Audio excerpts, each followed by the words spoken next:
쿠데타 재발 막으려면 군인 헌법 교육 강화해야. 무명소절 시민기자. 12.3 쿠데타가 일어나기 10일 전 알고 지내던 군 관계자와 우리 군의 문민통제에 대해 논쟁을 했습니다. 제가 미흡한 수준이라고 한 데 대해 그는 지금 왜 문민통제가 안 되고 있냐고 반박했습니다. 12.3 쿠데타 후에 아직도 내 말이 틀렸다고 생각하는지 물어보자 미안하다며 본인이 틀렸다며 사과했습니다. 12.3 쿠데타에 동원된 병력들에 대한 조치를 어떻게 해야 할까 생각하면서 느낀 점들을 여러분과 공유하고자 합니다. 2017년에도 육사 출신들의 군 지휘구조 독식은 여전했습니다. 합동참모본부가 계엄과 관련된 군령권을 관장하고 있고 예하 조직으로 계엄과를 두고 있음에도 이순진 당시 합참의장을 배제하고 장준규 당시 육군참모총장을 계엄사령관으로 임명하려 계획했습니다. 우리 군 지휘부의 대다수를 육사 출신 장교들이 차지하는 것은 2017년과 2024년이 같지만 12.3 쿠데타와 2017년 계엄령 계획의 가장 큰 차이는 군대가 실제로 동원되었는지 여부입니다. 그런데 이번에는 왜 군대가 실제로 동원되었을까요? 왜 어떤 군인들은 라면을 먹으면서라도 태업했을까요? 단지 일부의 극우 집권 세력과 정치군인들이 모의를 했느냐, 실행에 옮겼느냐 하는 차이밖에 없습니다. 우리의 운명을 소수 특정 출신들의 결단에 맡겨도 될까요?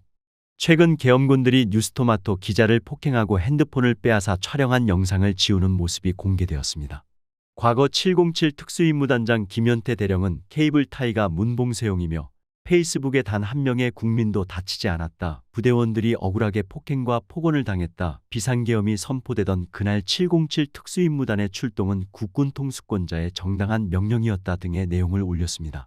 육군사관학교 56기로 임관의 엘리트 코스를 걸어왔고 어쩌면 더 상위 계급, 주요 보직으로 진출했을지도 모를 김대령의 정치적, 법적 의식 수준을 드러냈습니다. 각급 교육과정이나 계급에서 뛰어난 인재라는 평가를 받아서 투명하고 공정한 자유경쟁을 통과해 진급했을 이도 이런 의식을 갖고 있다면 우리나라 군인들은 군인이 되는 과정에서 정운교재에 나온 대로 군복 입은 민주시민으로서의 교육을 받고 있는 것일까요? 우선 모든 군인은 청소년기까지 초중 고등학교 교육을 받습니다. 이 과정을 의무교육과정이라고 부를 수 있습니다.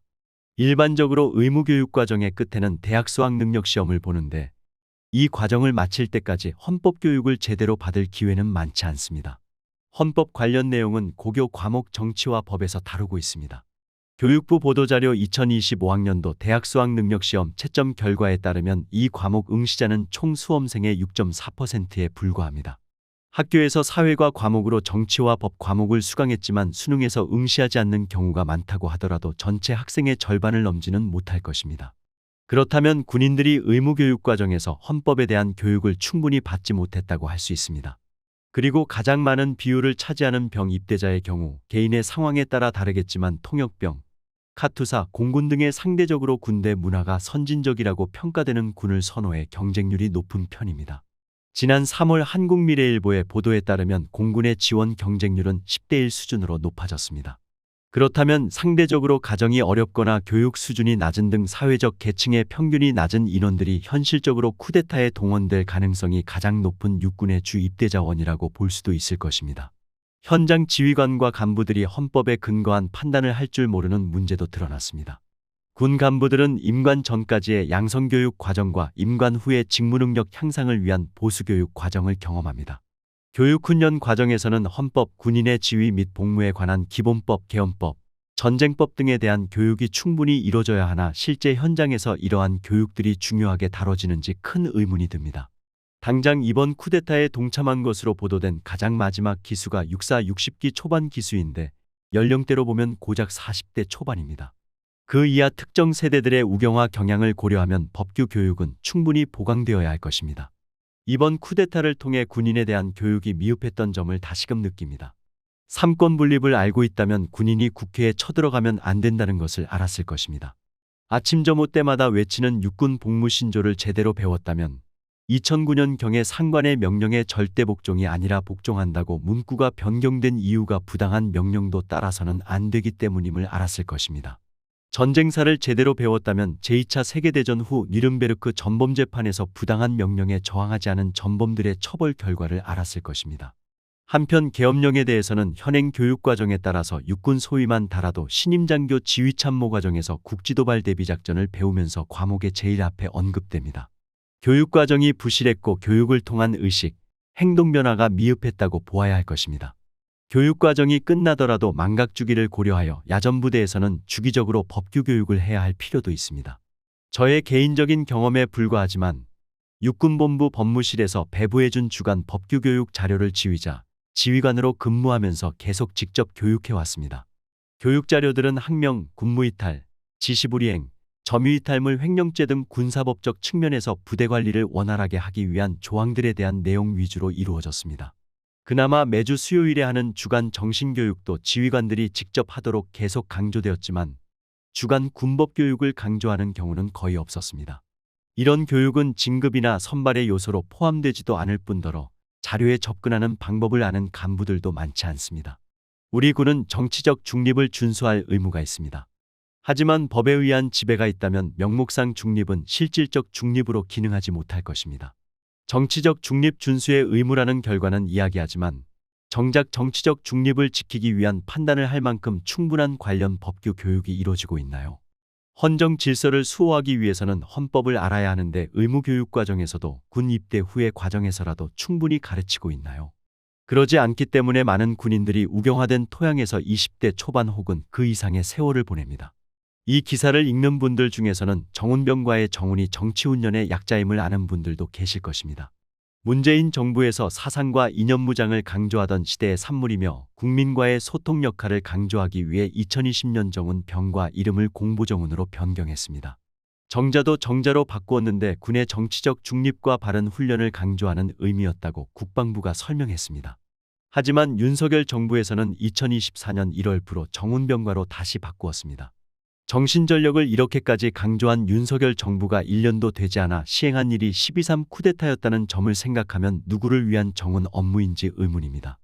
2017년 계엄문건이 드러난 이후 문재인 정부 시기에 육군사관학교에 도입되었던 헌법과 민주시민 교과목은 2024년에 폐지됐다는 보도도 있었습니다. 또한 작년 12월 서울신문에 따르면 방첩사 참모장이었던 소영기 소장이 2024년 11월 육군사관학교장으로 취임했습니다. 해당 보도에서는 익명의 군 관계자가 5.16 쿠데타 이후에 전두환이 지휘하여 육사생도들이 지지 행진을 했던 것을 재현하려 했던 것이 아니냐는 의혹을 제기합니다. 지나친 억측이라고 비판할 수도 있겠지만 공교롭게도 2017년 계엄령 문건도 당시 국방부 장관에게 지시를 받아 기무사령부 참모장에 의해 작성되었던 점을 생각하면 같은 보직을 맡았다가 12.3 쿠데타 직전에 육군사관학교장으로 보임된 배경이 궁금은 합니다. 첫째, 초중고 교육과정에서 헌법에 대한 교육을 강화해야 합니다. 근현대사에 관한 교육 논란은 있을 수 있으나 우리 헌법에 대한 교육에 대해서는 국가의 가치를 수호하겠다는 보수도 찬성해야 진짜 보수라고 할 수 있을 것입니다. 둘째, 군 간부를 양성하는 교육에서는 헌법, 군인의 지위 및 복무에 관한 기본법을 충분한 시간을 들여 교육해야 하고 보수교육에서는 계엄법, 전쟁법에 관한 교육이 필요합니다. 국지도발 대비작전을 배울 때는 계엄령이 제일 앞에 나오는데 이때 계엄법 관련 내용을 조금 더 강화하여 교육하면 별도의 소요없이 기존 교육과정으로도 충분히 교육할 수 있을 것입니다. 셋째, 보수교육과정에서도 헌법 과목을 지속적으로 배우게 해야 합니다.